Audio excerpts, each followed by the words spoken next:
everybody. Welcome back to the Back Nine, where it's Bishop Disc production of a Hollywood Ladder League. We're here in Season 1, it's Week 3, and we got a cool pro card feature. Thanks again to everyone who helped out with the crew. Paul Carlson, aka the Disc Drone, did the drone. Logan and Craig on the camera. I'm here for editing and commentary, and joined by Noah Cronin. What up, Puck Squad? How's everyone doing? Yeah, so we had a pretty exciting front nine. Yeah, if you haven't checked out the front nine, make sure to go tune into that. A lot of fun action happened there. And here's our update through scores. We got Sam at 21.5, Dylan at 23.5, myself at 24.5, and Fleck at 26.5.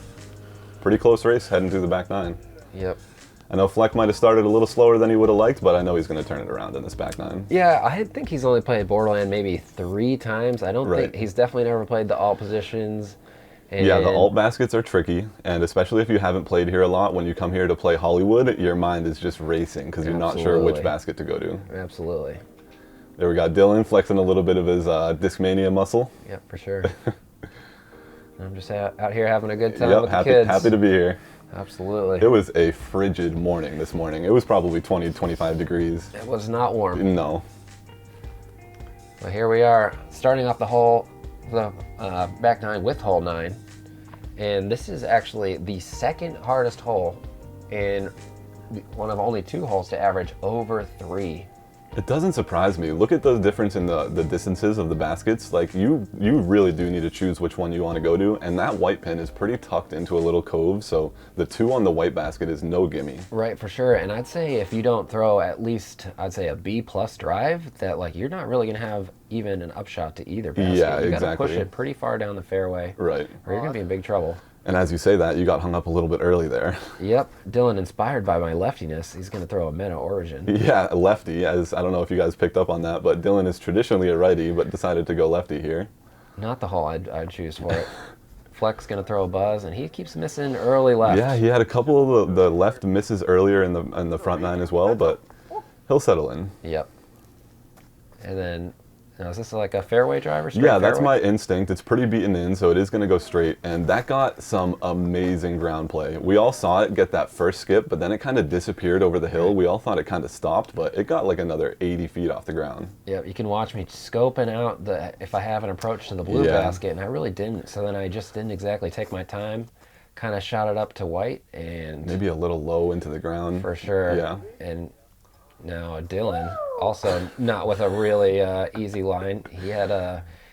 He forego the 3 white to try to get the 3 blue. He hits a tree and goes out of bounds. Yep. Now this is a huge putt. Yeah, that was a huge putt for me. I hadn't really hit any great putts in the front nine, spoiler alert, and I was lining that putt up with some confidence, just ready to dial that one in. Oh, yeah, you had a nice bounce back after the 4 white with the 2 white, and then you. And I was like, oh, that 4 white looks like so much fun. Maybe I'll take a turn. Yeah. 4 white just feels so bad. Yeah, 4 whites really do feel like a double bogey, honestly, because you had a chance to potentially go to blue, you had a chance to potentially save your 3, and you still take a straight 4. Yeah. It's a tough one to swallow. Yeah, for sure.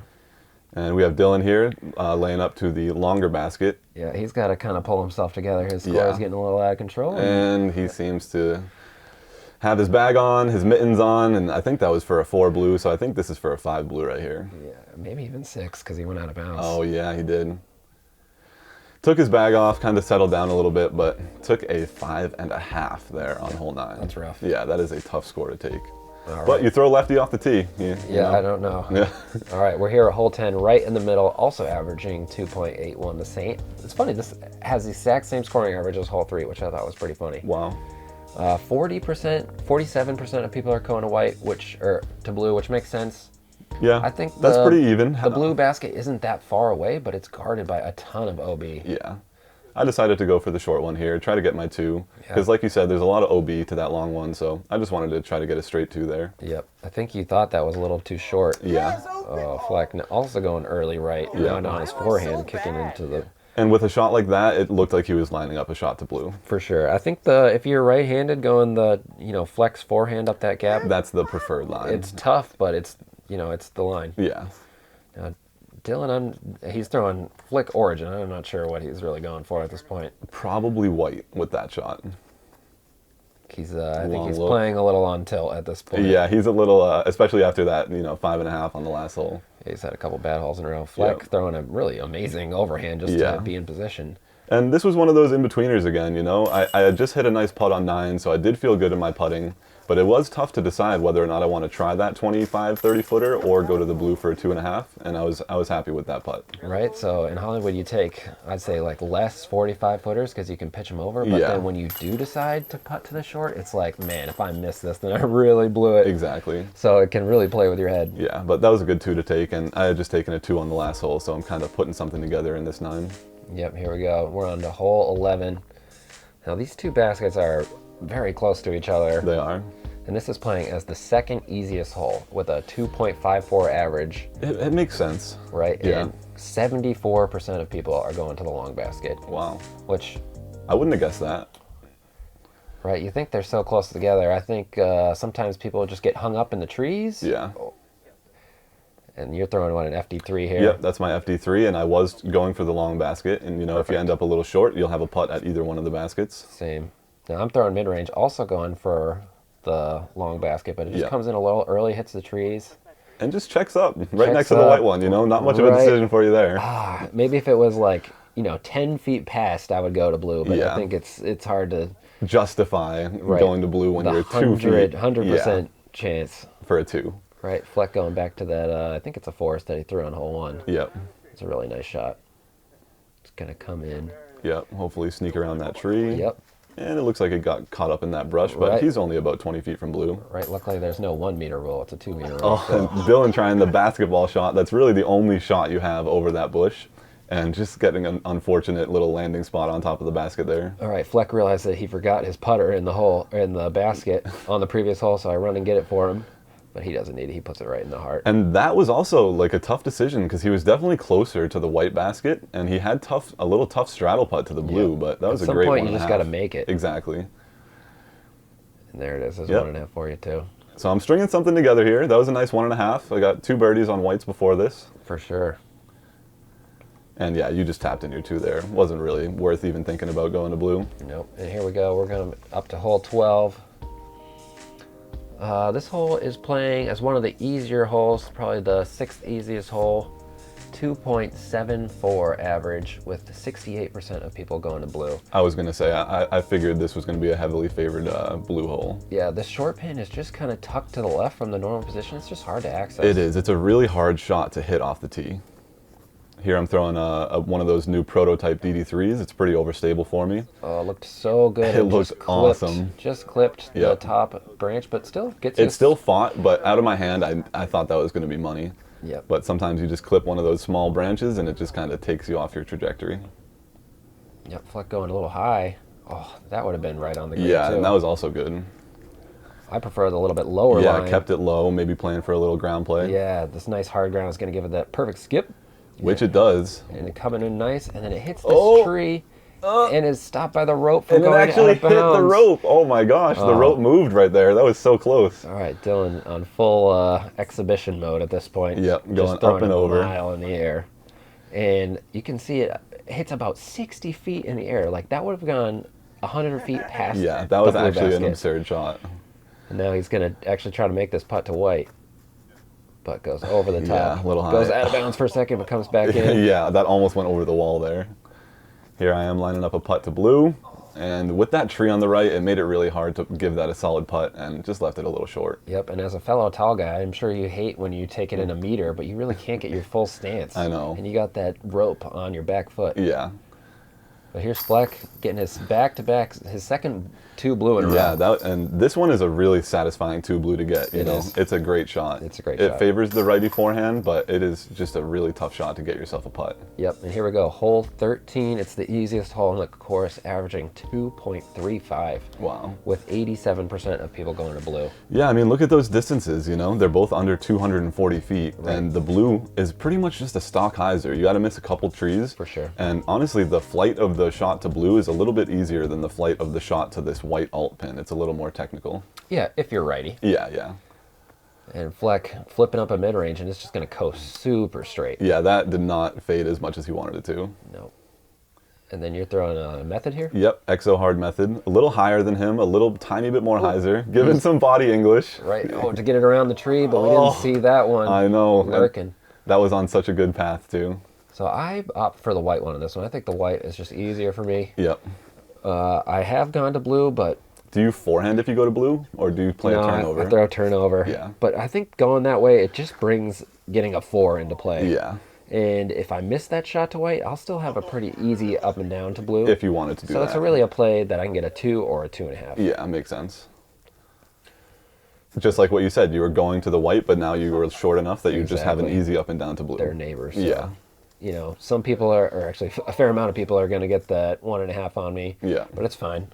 You know, And Fleck gave a great Fleck gave a great bid, and then Dylan just lines up a forehand slammer trying to just jam it into the basket. Seems like, yeah, I left that a little bit right there. Seems like Dylan, you know, he's looking at his score, 38. He's just trying to make some highlights at this point. for sure. Yeah. Which, you know, you can appreciate it as the camera, but, you know, for someone like me, I can never allow myself to give up on my round. Yeah. I always want to get the best possible score I can shoot. Right. So I hope Dylan kind of matures in that way and really figures out how to power through some of the times when he's struggling. Like a little bit of a more tough round. Exactly. Yeah. Because there'll definitely be tournaments where, you know, you'll be competing for the lead and you have a bad hole with 5 or 6 to go, but if you hang in there, you can still give yourself a chance to win. Right, I agree. All right, we're on hole 14. This plays is actually one of the easier holes at 2.76. Only 28% of people go to blue, so it's really try to get a 2 white on Yeah, this one. the blue basket is super far away, tucked into the back right of this this fairway, so it is a tough shot to get to. Right, it's I think, yeah, so I'm lining up my DD3 on a big turnover right there, and I actually was going for blue and just caught a little bit of that tree, but it kept me going forward the whole way, so Right. at least I got a lot of forward momentum from it. so you're just like not super confident in the 2 white, so you're just trying to Yeah. go for the 3 blue. Yeah. I don't really throw this alt pin shot that much, so I wasn't really confident in any of the birdie lines. It's fair. Yeah. It's tough. I was throwing my trust on a little baby flex. I love that I can actually flex that disc a little bit. Not a ton, but Dylan's bad luck continues. Yeah, just got, and that disc that he just threw, he's thrown it a bunch this round, and it's always turned over for him, and that just didn't really turn over as much Well, as he he wanted. threw that on so much higher. He It did, flipped yeah. up and it was still turning and just got that last tree. Hit the wall and then went over. And that was a great putt right there by you for 2. I remember watching you line that up, and I was like, if he hits this, he's gonna, you know, kind of go on a run here at the end, and that was a great putt. For sure. And there you got Fleck laying up to blue, and myself also laying up to blue, kind of just playing a little chip up. There's a lot of trees there, so just throw it into the trees and let the ground kind Right. of feed you up to the basket. Yeah, it's hard to get, you know, closer than 20. But Yeah. even if you do hit the trees, you probably still have it pretty easy. Yeah, you're right there inside the circle. So Fleck and I taking our 2.5s, moving on to hole 15. Yeah, hole 15. I would assume almost nobody's going to blue here. Actually, 60% of people are going to blue. Wow, that's very surprising. This one averages 2.74, the exact same scoring average as hole 12. Yeah, 60% of people are going to blue. I know this alt pin's tucked over to the right, but it is still a pretty straightforward shot, and that blue line is so tight the whole way. It's so tight, and it's another one where you kind of have to make your decision off the tee pad. It's kind of rare that you go for white and then get kicked over to somewhere you land for blue. As I say that, that's exactly what happens. Yeah. Yep. And I think Fleck, he didn't really have, you know, the round he wanted going, so he was going for blue there. For sure, and he really just missed the line by a foot. Yeah. Here I am lining up my shot to white. Right, so low FD3 skip shot. Yeah, trying to get it up there. I think I left it a little too low, but still kind of checked up to the edge of circle.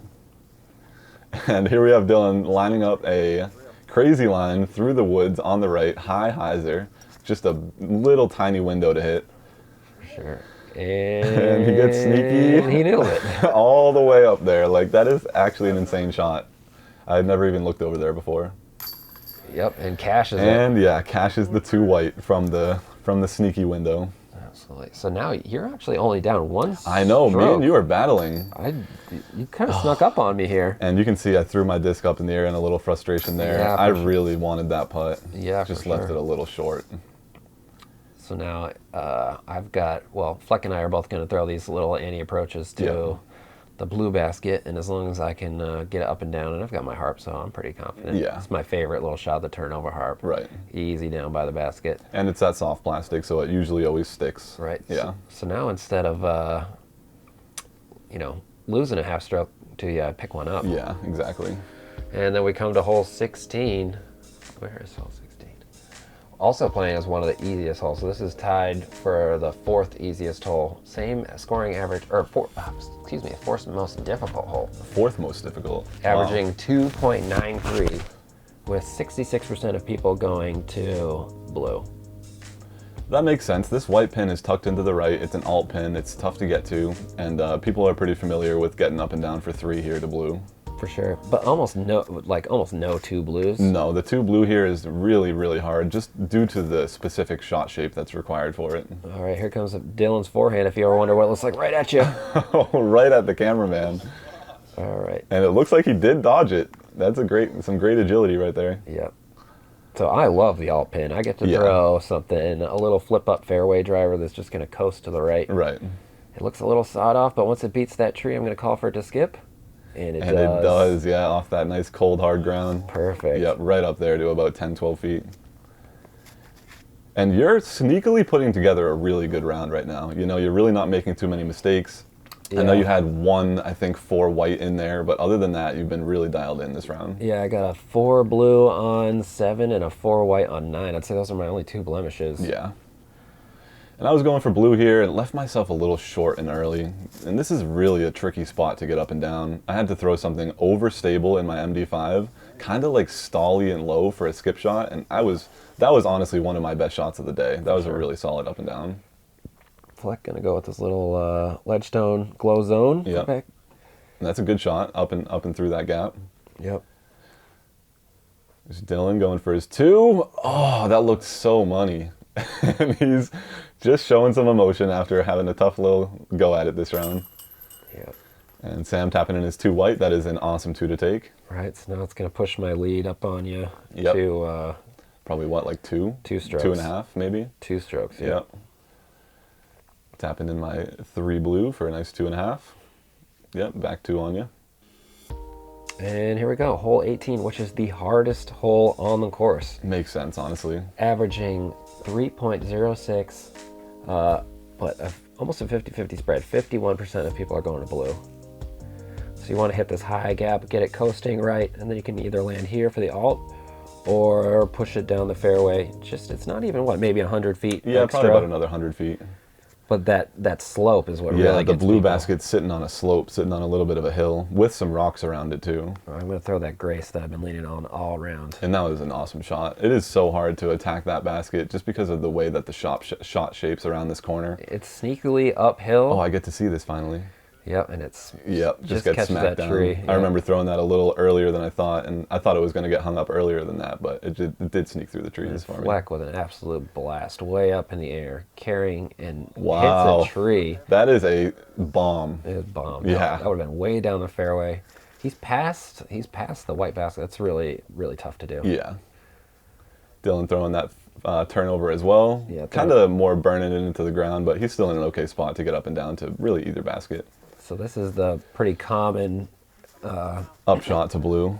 Yeah, for sure. You got to go around that little tree in the middle, but then you scoot it up the slope, and it looks like you kind of kept it down to the right. Yeah, I did throw my more overstable putter, but I kind of just put it on a little too much ante out of my hand. Here you are for a nice 2 to finish. Yeah. That is a great one to finish on as well. Yeah, 43 is a solid score. Yeah, you should honestly feel really good about that. Yep. I think that was hot round for the week. For sure. Yeah. Yep, I think only Bear has beaten it with he shot a 41.5 last week. Which Here we got David. Fire. Oh, David with the 2 blue. With the first 2 blue of the entire Hollywood League, right? On 18. Absolutely. That was unbelievable. He had a bomb off the tee and hits like a 70-foot stepper, maybe even 80-footer. And I see where Noah lands. Yeah, I trickled down the hill, and that was probably a 50-foot jumper with a tough spot. So tough to end on a 4 blue, but I did it to myself. All right, what are you thinking here? What am I thinking? Yeah. I'm thinking I'm cold and my freaking hand is freezing, but I had an awesome time. All right, so we got finals. I took it down with a 43. Yep, and it seemed like me and you were kind of battling most of that time. That was really close. David and Dylan were battling. Yep, that was really fun. Yeah, for sure. So this was week 3. We were playing 9 weeks of the season. And then on April 10th, which is a Sunday, we're going to have the season 1 skins finale. Mm-hmm. So this is going to be an event for the top 5 qualifiers on the ladder. We've been putting money aside each week to do a skins round. So you need to be the top 5 on the ladder, and you have to play at least 3 rounds to qualify. Nice. So we're going to start at about noon. It's the day after Team Challenge Finals, so we're really hoping that a bunch of people from the community come out and have a good time, watch, kind of heckle, enjoy and we're going to the have a show. host. Yeah, Jimmy Disc Golf is going to come. Yeah, He's that's going to gonna be be so on the much fun. tee pad announcing who's playing, what the score is, how many skins are on the line. And Jimmy, he's almost the king of razzing, so he's going to try to get into some of our heads, or whoever ends up there competing. Absolutely. So we are also looking for some sponsors to increase the payout. The sponsorships are going to be super cheap, about like $20, and that will get you announced live on the hole, and then a graphic in our post-produced coverage. So if you would like to be part of the event and you don't qualify, you're still invited out. We would love for you to sponsor the event, and really hope that the whole community comes out and makes it kind of a memorable activity. I am so excited to play skins on Hollywood. I think it is going to be wild. There's going to be so much extra strategy to it, and so much more tense, tense vibes to it. And less pushes. I mean, skins can be fun, but there's a lot of pushes. But I think with the half-stroke differential, there won't be as many, 7-hole pushes or something like that. So I'm looking forward to seeing how that plays out. Yeah, that'll be a ton of fun. All right, so thank you everybody for joining us. Please subscribe to Bishop Disc and Daily Disc Golf if you haven't already. And if you have a course local to you that has 2 sets of baskets on every hole, go out and try Hollywood. It is a ton of fun. Absolutely. Yep. Thanks again, everybody, for joining us. We'll see you on the next one. Take it easy.